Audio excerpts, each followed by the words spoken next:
A lot of people are excited about this. The float season on the Boise River is officially up and running as of today. Floattheboise.org is a great resource for information about water hazards and safety tips to keep you safe while on the water. And Sergeant Tony Ostrander from the Boise Police Department is joining us now with a few reminders about parking and other do's and don'ts before and after you get on the river. Hi, Sergeant. First of all, thank you so much for joining us here on the news at noon. Yeah, of course. Thank you, Shara. Yeah, so what should folks know if they're heading out there when it comes to parking?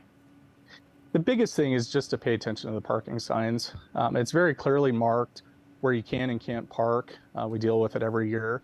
So really just paying attention to the signs. There's parking offered at Barber Park and Morrison Park. So utilize those parking areas, but really just be cognizant of the no parking signs. There's also signs that mark residents versus, you can't park there if you're not a resident.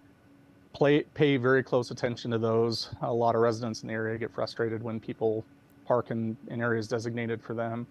And The last thing I would say with that is also, make sure that you don't trespass onto people's property to fill rafts. That obviously creates some consternation. Yeah, a lot of good reminders there. Every year, though, it seems we hear about issues when it comes to people jumping from the bridge into the river. Is that legal? It is illegal to do that.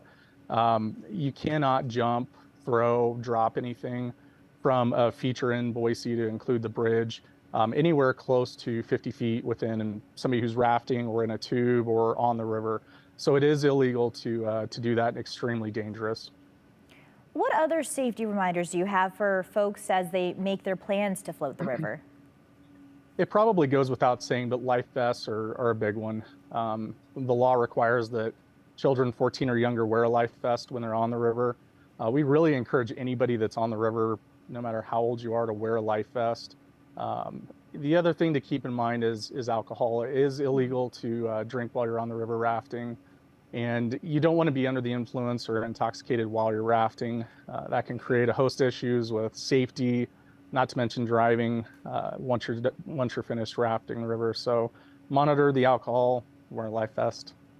Yeah, important reminders as we start officially now for float season. All right, Sergeant Ostrander, thank you so much with the Boise Police Department for joining us here on the news at noon. Thank you for having me. Yeah.